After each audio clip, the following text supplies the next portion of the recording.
오늘은 주제와 설교 5번째 시간으로 바모스에서 에세 글자를 딴 사크리피시오, 즉 희생이라는 주제를 가지고 함께 말씀을 나누어 보도록 하겠습니다.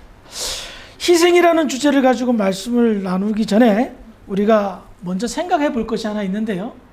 이 주제는 앞에서 다루었던 모든 신앙의 행위였던 승리, 사랑, 복음, 기도, 이 모든 것의 원동력이 되게 하는 것입니다. 즉, 희생이 바탕으로 깔려 있지 않으면 그 외의 다른 신앙의 행위들을 온전히 행할 수 없는 것이기 때문입니다. 그렇다면 왜 이 희생이 우리의 신앙생활에서 가장 기본적인 베이스가 되고 원동력이 될까요? 성경의 가르침을 한번 찾아보겠습니다. 마태복음 20장 28절입니다. 시작. 인자가 온 것은 섬김을 받으려 함이 아니라 도리어 섬기려 하고 자기 목숨을 많은 사람의 대성물로 주려 함이니라. 희생하면 가장 먼저 떠오르시는 분이 있습니다. 바로 예수님입니다. 이유인즉슨 예수님은 하나님의 아들이었고 하나님이셨습니다. 하나님의 나라의 모든 영광을 한 몸에 받으시던 그분이 그 영광을 다 내려놓고 이 땅에 오셨습니다. 그런데 이 땅에 오신 목적이 뭐죠? 영광 받기 위해서, 사람들에게 박수 받기 위해서. 성경은 예수님을 외면했다, 사람들이 대적했다라고 말합니다. 예수님이 이 땅에 오신 목적은 다른 데 있지 않았습니다. 희생하기 위해서였습니다. 이와 같은 예수님의 희생이 있었기에 오늘날 교회가 있고 저와 여러분들이 있고, 이 희생이 원동력이 되어 복음을 전하고 기도하며 사랑하고 승리할 수 있기 때문입니다. 그래서 우리 신앙생활에 더 나아가 믿음으로 교회를 아름답게 세워나가기 위해서는 그리스도의 희생이 원동력이 된 그 희생이 뒤따르게 될 때에 우리의 목표, 우리의 목적, 하나님의 뜻이 온전히 이루어질 수 있다는 겁니다. 그렇기 때문에 희생이란 우리를 피곤하게 하고 힘들게 하는 것이 아니라 우리의 힘이며 능력의 원인이고 하나님께서 우리에게 베푸신 은혜임을 알 수가 있다는 겁니다. 그런데 우리가 조금만 더 깊이 생각해 볼 것이 있습니다. 방금 읽은 내용 마태복음 20장 28절을 다시 한번 읽어볼까요? 시작. 인자가 온 것은 섬김을 받으려 함이 아니라 도리어 섬기려 하고 자기 목숨을 많은 사람의 대성물로 주려 함이니라. 자, 여기서 인자는 예수님을 말합니다. 예수님이 이 땅에 오신 목적을 설명함에 있어서 오신 목적을 더욱더 뚜렷하게 하기 위해서 알려주기 위한 선행된 문장이 있습니다. 그게 뭡니까? 인자가 온 것은 섬김을 받으려 함이 아니라 도리어 섬기려 하고. 섬김을 받는다라는 것은 희생한다의 반대말입니다. 그리고 섬김을 받는다는 것은 인간이 가지고 있는 본능입니다. 여기 계신 여러분, 저를 포함한 모든 분들이 섬김을 받는다는 것을 나쁘게 생각할 사람은 아무도 없습니다. 섬김을 받는다는 것은 나를 존중한다는 것이고 나를 높인다는 의미입니다. 그래서 그런 의미에서 인간은 본능적으로 섬김을 받고 싶어 합니다. 내가 높임을 받고 내가 존중을 받는데 그것을 마다할 사람이 어디 있냐 말입니다. 그런데 예수님은 이 세상 그 누구보다 마땅히 섬김을 받으셔야 될 하나님의 아들이심에도 불구하고 나는 섬김을 받으려 오지 않았다라고 말씀하십니다. 섬김을 받기 위해 온 것이 아니라 도리어 섬기려 왔다. 그리고 그 섬김의 끝은 당신을 희생제물로 드려지는 완전한 희생을 하기 위해 이 땅에 오셨다라고 당신이 오신 목적을 명확하게 제자들에게, 오고 오는 많은 믿음의 사람들에게 가르쳐 주고 있답니다. 그렇다면 우리는 예수님이 행하신 이 희생의 목적, 이것을 알아야 되겠죠? 오늘 본문인 에베소서 5장 2절을 보겠습니다. 시작. 그리스도께서 너희를 사랑하신 것 같이 너희도 사랑 가운데 살아가라. 그는 우리를 위하여 자신을 내어사 향기로운 제물과 희생 아멘. 예수님께서 섬김을 받지 않고 섬기러 왔는데 그 끝은 희생이다. 그런데 희생하신 목적과 이유가 뭐다? 바울은 에베소 교회 성도들에게 뭐라고 얘기합니까? 서로 사랑 가운데 행하라. 그것 때문에 예수님이 희생당하셨다라는 겁니다. 향기로운 제물과 생축으로 하나님께 드린 이유가 뭔지 아느냐? 예수님의 희생은 너와 나를 위한, 우리를 위한, 우리가 서로 사랑하기 위하여 섬기며 살게 하기 위해서 희생당하셨다는 겁니다. 그러니 예수님이 이 땅에 오신 목적이 뚜렷해지죠? 희생당하기 위해서. 그런데 그 희생의 목적이 뭐다? 하나님의 자녀들이 서로 사랑하게 하기 위해서라는 거예요. 섬기며 사랑하게 하기 위해서. 요한복음 13장 12절부터 15절인데요. 우리 한 절씩 교독해 보겠습니다. 그들의 발을 씻으신 후에 옷을 입으시고 다시 앉아 그들에게 이르시되 내가 너희에게 행한 것을 너희가 아느냐?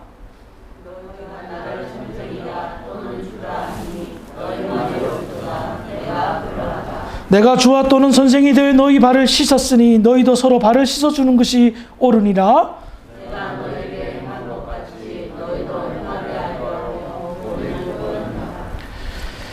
방금 읽은 말씀은 예수님께서 서로 섬겨라, 서로 희생하라 가르쳐주기 위해서 직접 몸소 실천하신 모습입니다. 제자들의 발을 씻어주셨어요. 우리는 이것을 세족식이라고 표현하죠. 당시 유대 사회에서는 먼지가 많고 또 이렇게 지금처럼 아스팔트가 아니잖아요. 그래서 유대 사회에서는 발을 씻어주는 종이 따로 있었습니다. 스승이 제자들의 발을 씻어준다? 말도 되지 않는, 상식적으로 있을 수가 없는 일이었습니다. 그런데 종이 하는 일을 예수님께서 직접 제자들을 행하시면서 섬김의 본을 보여주신 거예요. 근데 이 사건이 주님께서 십자가에 돌아가시기 직전에 행하신 일이라는 겁니다. 마치 마지막 표적과 같은 그런 가르침을 제자들에게, 마지막 유언과 같은 그런 가르침을 제자들에게 가르쳐 준 겁니다. 이것은 무엇을 말합니까? 예수님의 마음 깊은 곳에 제자들이 앞으로 이렇게 살았으면 좋겠다. 나의 제자라면 이렇게 살아라. 내가 이렇게 행하였으니 너희들도 이렇게 행하라. 라고 말하는 거예요. 무엇입니까? 서로 섬겨라. 서로의 발을 씻어주라. 이 세상이 타락한 이후에 가장 큰 골칫거리가 뭔지 아십니까? 그것은 계급사회가 되는 것이었습니다. 타락한 세상은요, 자꾸 계급을 만듭니다. 지희 고하를 만듭니다. 계층을 만듭니다. 이유가 뭔지 아십니까? 타락한 본능이 높임을 받고 싶어 하기 때문입니다. 영광을 받고 싶어 하는, 하나님이 받아야 될 그 자리에 앉고 싶어 하는 그 마음이 타락되어 계급사회를 만든 겁니다. 하나님께서 인간을 창조하셨습니다. 세상을 다스리라고 명령하셨죠. 그 다음에 여자를 창조했습니다. 여자의 창조 목적은 뭡니까? 돕는 배필. 이게 뭐예요? 섬기며 사랑하라는 거예요. 그래, 인간관계는 어떻다? 섬기며 도와주는, 사랑하는 관계가 하나님이 원했던 그런 관계요, 그런 세상이요, 그런 사회였던 겁니다. 그런데 타락한 인간이 높아지고 싶은 거예요. 자랑하고 싶은 거예요. 영광을 받고 싶은 거예요. 그래서 이 세상이 어떻게 되었습니까? 계층이 생기고, 계층 간의 갈등이 생기고, 분열과 분리가 생기고, 갈등과 찢어짐이 생겨난 것입니다.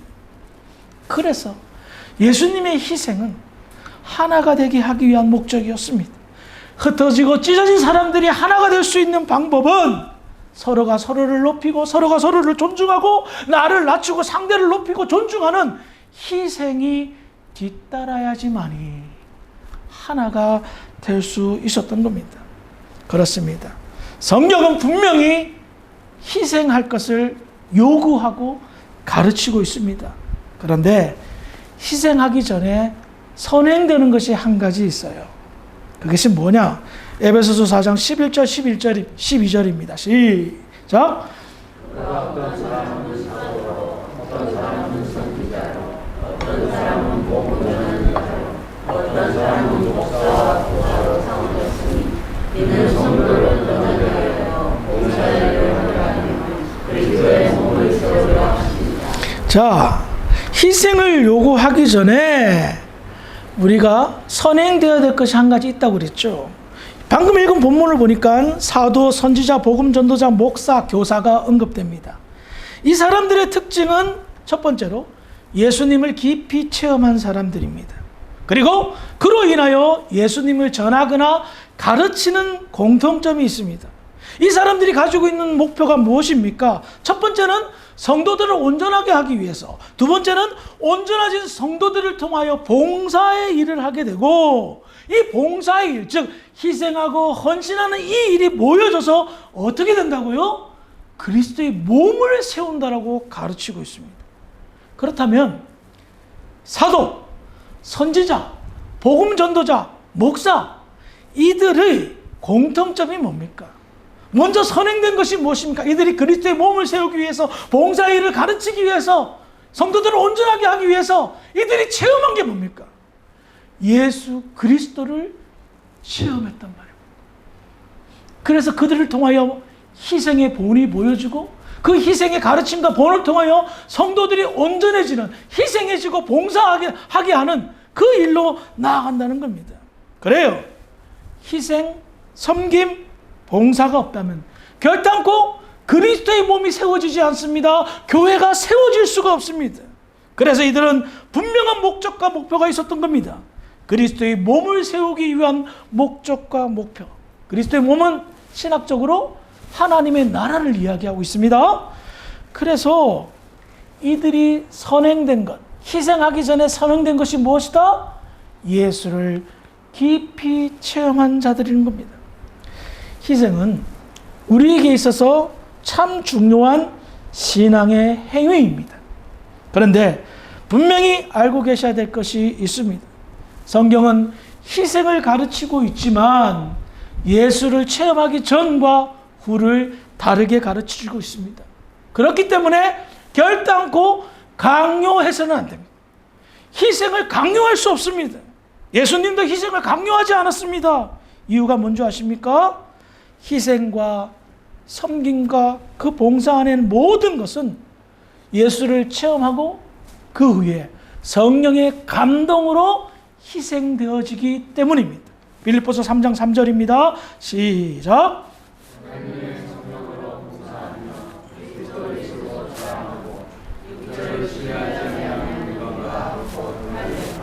사도 바울이 뭐라고 얘기합니까? 하나님의 성령으로 우리는 봉사한다.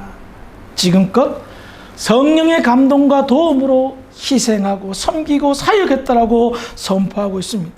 그래요. 봉사하고요, 섬기고 희생하면 지칩니다. 힘이 빠지고 힘이 듭니다. 그런데 성령의 감동으로 봉사하고 성령으로 섬기며 성령으로 희생하면 힘이 들지만 의미를 부여합니다. 보람을 느낍니다. 기분 좋은 힘듦, 뿌듯한 이런 마음이 생깁니다. 내가 하나님의 영광을 위하여 희생하고 봉사할 수 있다니, 내가 하나님의 은혜를 받아서 내가 섬길 수 있다니 라는 마음이 생긴단 말입니다. 그래서 강요하지 않아도 감사함으로 자발적으로 자기의 의지로, 자유의지로 희생하고 섬기며 봉사한다는 겁니다. 더 나아가 성령으로 하는 봉사와 희생은요, 분명히 힘이 듦에도 불구하고 재충전이, 회복이 빨리 됩니다. 사람의 힘으로 섬김의 자리, 사람의 힘으로 희생의 자리에 가면 금방 지치고 회복이 더딥니다. 하지만 성령은 우리에게 영적인 에너지를 공급해 줌으로 인하여 우리의 영혼의 힘이 강성해지고, 그로 인하여 봉사할 힘을, 희생의 힘을, 섬김의 힘을 부여받아 지치지 않고 할 수 있다는 겁니다. 충전이 되지 않고 배터리가 방전이 되면 여러분 어떻게 됩니까? 쓸 수가 없죠. 충전해야 되죠. 성령께서 그 일을 행하신다는 거예요. 그래서 여러분, 말씀과 기도와 찬양이 어우러지는 이 예배의 시간이 여러분들이 재충전되는 참 소중한 시간입니다. 아무튼 최신 핸드폰을 가지고 있다 하더라도 배터리가 방전이 되면 쓸 수가 없습니다. 겉은 멀쩡한데 도무지 이 핸드폰을 쓸 수가 없어요. 제가 왜 이 얘기를 하냐? 어떤 성도들을 보면 겉은 멀쩡합니다. 그리고 그동안에 쌓아왔던 신앙의 스펙이 굉장해요. 그런데 자기 자신은 배터리가 방전된 상태. 방전된 상태니까 교회에서 희생, 옛날에 했어. 섬김, 봉사, 과거에 했어. 과거의 희생과 봉사와 섬김의 이야기는 되풀이하며 반복하며 이야기합니다. 하지만 현재는 전혀 그런 모습을 볼 수가 없습니다. 그러면 어떻게 됩니까? 최신식 핸드폰도 배터리가 충전되지 않으면 쓸모없어지듯이 교회에서도 쓸모없는 존재로 남는다는 겁니다. 왜냐고요? 앞서도 설명했죠. 성도들이 온전하여 봉사하는 것으로 통하여서 그리스도의 몸이 세워진다, 교회가 세워진다라고 말하고 있지 않습니까? 근데 나는 지금 과거에는 교회의 몸을 세우는데 쓰임 받았는데 현재는 전혀 그렇지 않단 말입니다. 그럼 어떻게 될까요? 무가치한, 무용지물한 존재가 된다는 것입니다. 아브라함의 이야기를 끝으로 말씀을 정리하겠습니다. 하나님께서 아브라함에게 100세에 얻은 아들 이삭을 바치라라고 명령하십니다. 이건 뭐예요? 하나님께서 아브라함을 시험하신 겁니다. 그런데 아브라함 어떻죠? 두말하지 않고 순종합니다. 하나님의 시험, 어떤 테스트였을까요? 아브라함의 희생을 테스트한 겁니다. 너 나를 위해 얼마나 희생할 수 있어? 그의 희생을 통하여 테스트한 것은 그의 믿음이었습니다. 아마도 그때 아브라함의 나이가 적어도 120은 넘었을 것입니다. 가까이 나이였을 것입니다. 아브라함은 75세에 하나님의 부름을 받아서 약 50년 넘게 하나님과 동행했습니다.